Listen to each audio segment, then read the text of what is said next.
महाराज भोजराज कंस बड़ा परेशान है।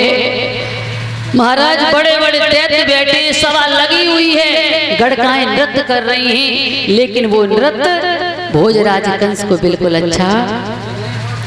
महाराज यदि किसी भैया को चिंता होए या उन्हें जो पता हो कि कल हमारी मौत आवे वाली है, क्या उन्हें चैन से भैया नींद आएगी या चैन से भोजन कर सकते? उन्हें कुछ भी अच्छा नहीं लगेगा, जिसे चिंता होती है। और मरने की चिंता तो बहुत ही बड़ी है महाराज। कोई नहीं चाहता कि हम मारे जाएं या हम कल मर जाएं। महाराज इधर बड़ी बड़ी दैत्य बैठे हुए हैं, बड़ी सभा लगी हुई है, गड़काएं नृत्य कर रही है। कैसी सभा लगी हुई है?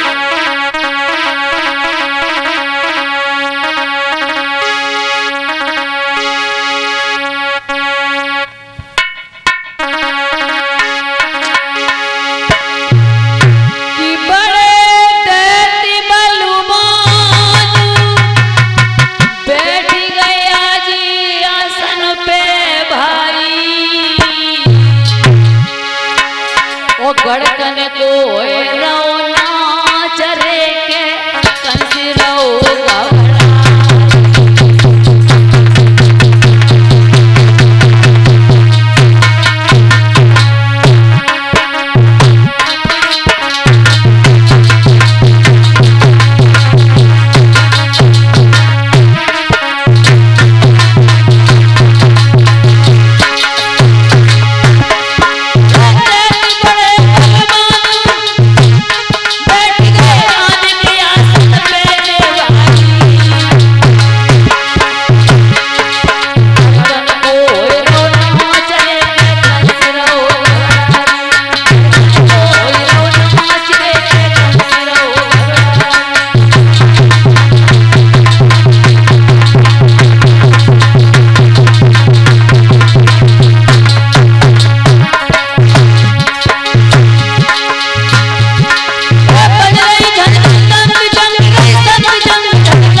सभा लगी हुई है, झांझे बज रही है, जंग बज रही है, लेकिन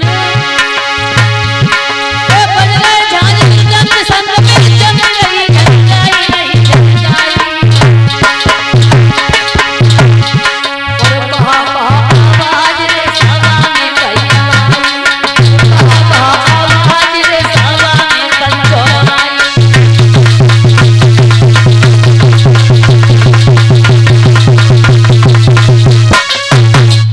महाराज गड़काएं नृत्य कर रही है, सभा लगी हुई है, लेकिन भोजराज कंस को बिल्कुल अच्छा नहीं लग रहा है। महाराज वो कचहरी बड़ी सुंदर, बड़े बड़े बहादुर बैठे हैं। महाराज अपनी अपनी मूंछों पर ताव मार रहे हैं। महाराज भोजराज कंस को बिल्कुल अच्छा नहीं लग रहा है। इधर महाराज सभी दैत्य बैठे ही, भोजराज कंस को अपनी ही चिंता लगी हुई है। और महाराज तब तक इधर क्या हुआ है?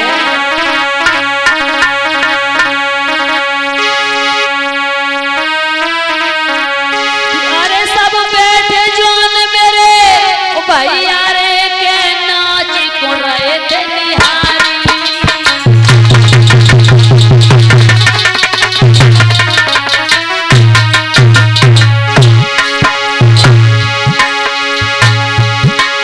सब बैठे जान भैया रे के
और इसी बीच में परम सम्मानीय हमारे दिलीप भैया जी, डॉक्टर दिलीप यादव, इनके पिताजी हमें 101 मुद्राएं देकर के सम्मानित कर रहे हैं। भगवान से कामना करूंगी कि दादा के हाथ इसी तरह दान पुण्य के लिए बढ़ते रहें, गोविंद इनके भंडार भरते रहें। प्रभु से ऐसी कामना और आकांक्षा है। बोले राश बिहारी लाल की।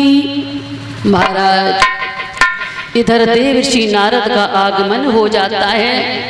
जैसे ही देवर्षि नारद ने पदार्पण किया है तो क्या देखा है कि भोजराज कंस बैठा है, गड़काएं नृत्य कर रही हैं, ढोल बज रही, मृदंग बज रही, लेकिन भोजराज कंस का चेहरा बिल्कुल मुरझाया है। महाराज जब ये देखा तो देवर्षि नारद आगे बढ़े और जैसे देवर्षि नारद को देखा भोजराज कंस ने तो एकदम से आकर के महाराज चरणों को छुआ है, सुंदर से सिंहासन पर बिठाला, लेकिन चेहरे पर बिल्कुल खुशी नहीं है। देवर्षि नारद कहने लगे क्या बात है भोजराज कंस, तुम्हारा चेहरा मुरझाया क्यों है? और एक बात कही महाराज देवर्षि नारद ने,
देवर्षि नारद ने कहा क्या बात है, ये फूल सा चेहरा आज कुमलाया क्यों, मुरझाया क्यों है, क्या कोई बीमारी है?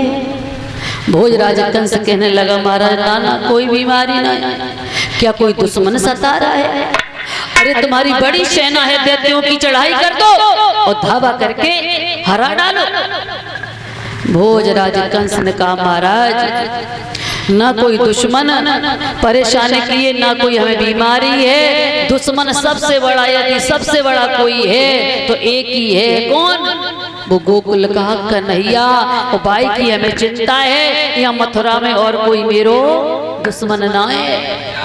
हाँ मैंने सुना है कि जो नंद बाबा है ना उनका लाला जो कन्हैया है और बलराम, ये दोनों महाराज मुझे मारना चाहते, ये मेरे काली। महाराज जैसे जब बात सुनी तो एकदम से देवर्षि नारद कहने लगे और राजा कंस तू ये राजा है, वो जरा जरा से बच्चे उनसे डर रहा है?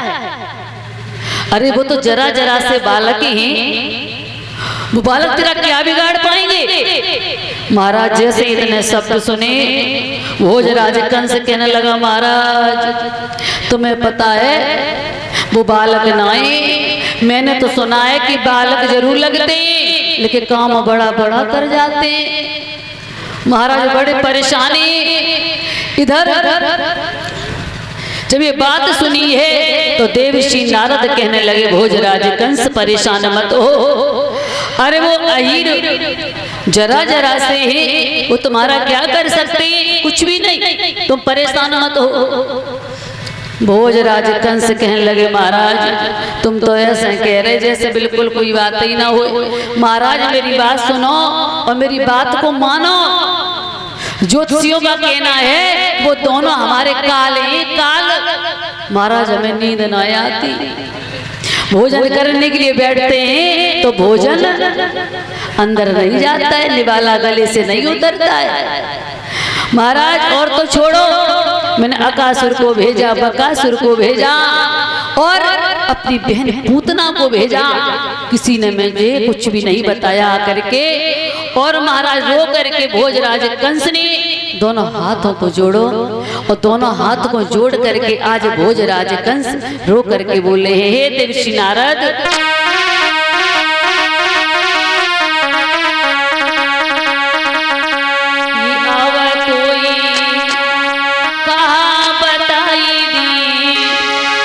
बाबा जी मेरे ऊखी उठता जियता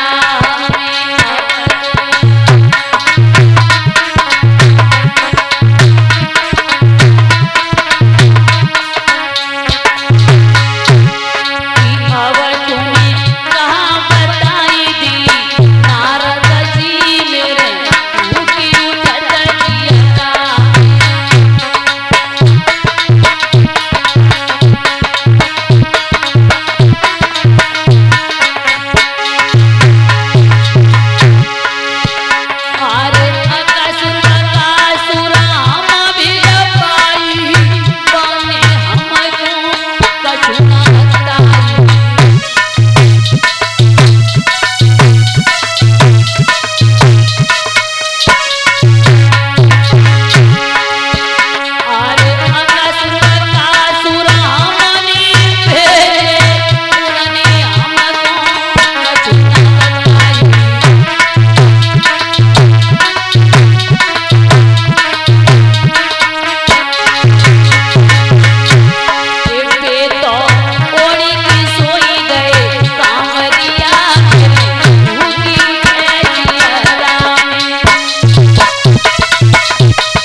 आपको नहीं पता है कि मैंने किसको नहीं भेजा महाराज।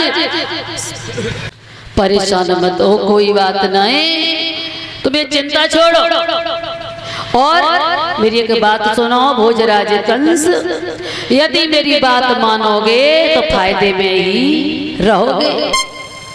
भोजराज कंस कहने लगा महाराज बताइए मैं आपकी आज्ञा का पालन जरूर करूंगा। जब ये कहा है तो देवर्षि नारद ने कहा, भोजराज कंस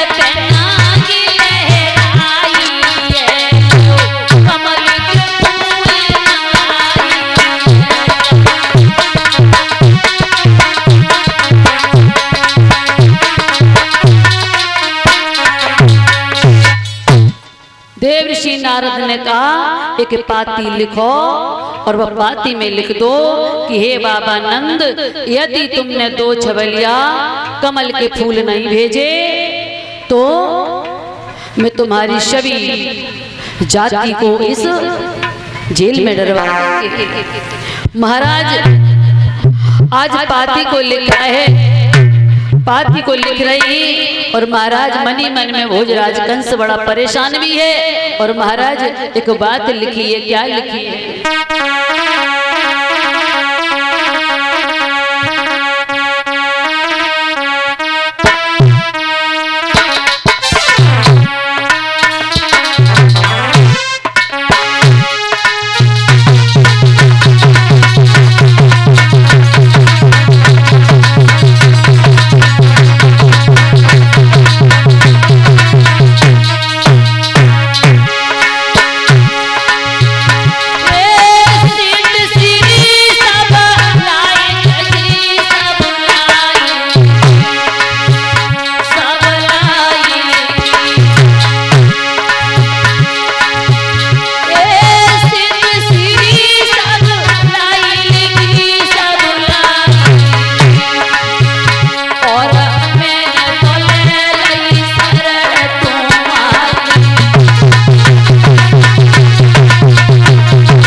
आज लिखवाया है खत में कि बाबा नंद, यदि तुमने 2 छबलियां कमल के फूल नहीं भेजे तो तुम्हारी सभी जाति को जेल में डलवा देंगे।